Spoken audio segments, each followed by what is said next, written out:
The one thing we pride ourselves on is we have a small student-teacher ratio of 14:1. So that allows for a lot more opportunities to get to know the students, for the students to work with us on a greater one-on-one personal basis. I always like to highlight that with respect to our program and all the programs at Northwestern. Our largest program typically is criminal justice. We have the most students enrolled in that. We also have an important program in social science education, and we have a number of our graduates who go into education who teach here locally and also across the region. So we do have quite a few people involved with that. Also, we offer a lot of opportunities extracurricular-wise outside of the classroom with respect to host of events, and also occasionally field trips as well that we try to do for some of the programs, especially in history and political science, but it's available to all of our programs. We do have an Endowed Institute of Citizenship Studies. It was formed in 2010, and we do have opportunities to host speakers and special events on campus. And what are a couple of the programs that we do, Dr. Mason, each year? Yeah, funded out of the Institute are a series of programs and initiatives, things like Constitution Day, which is held around September 17th of each year. And we've had some really great speakers for Constitution Day. And then of course we also have the Presidential Lecture Series, which occurs in usually March or April of the year. And we've had some distinguished speakers, people like Dr. Michael Burlingame, who's a preeminent Lincoln scholar. We've had Dr.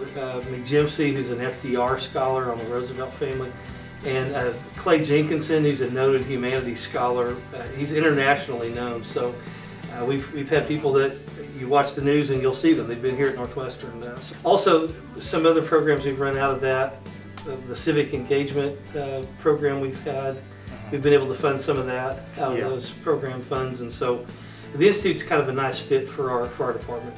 Yeah, and just to tie in with that, occasionally we will take students on field trips to historical sites. If we get enough interest, we get several people, we can go to the Spiral Mounds we've been to in eastern Oklahoma.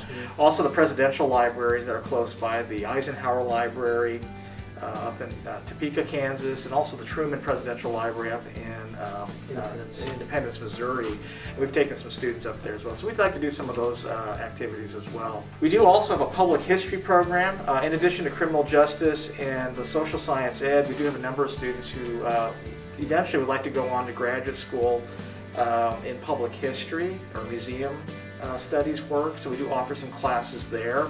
That's a very popular program. We do also work in coordination with the Bill Johnson Correctional Center, located here in Alva. The facility is tied in with our criminal justice and sociology program. One of our faculty members, Jeff McAlpin, is the director of a very successful correctional facility. It's one of the best in the state. We also coordinate some activities with psychology. We have a number of interns in psychology who also work at BJCC. So we do a little bit of work with the psychology department as well. So again, a lot of our graduates work in different capacities across the state and the region, whether in education, law enforcement, public history. We'll get a handful of students that go into law school that come out of political science and history programs as well. And we'll get a handful that go into upper or higher education, post-secondary educational fields. Well, Dr. Schmaltz is really instrumental with Civitas, which is a journal that we publish here at Northwestern. As far as I know, we're the only regional university that has a peer-reviewed journal, and it's also funded and facilitated via the Institute and its funds. But it's open for scholarly publishing by faculty as well as by students. Yes.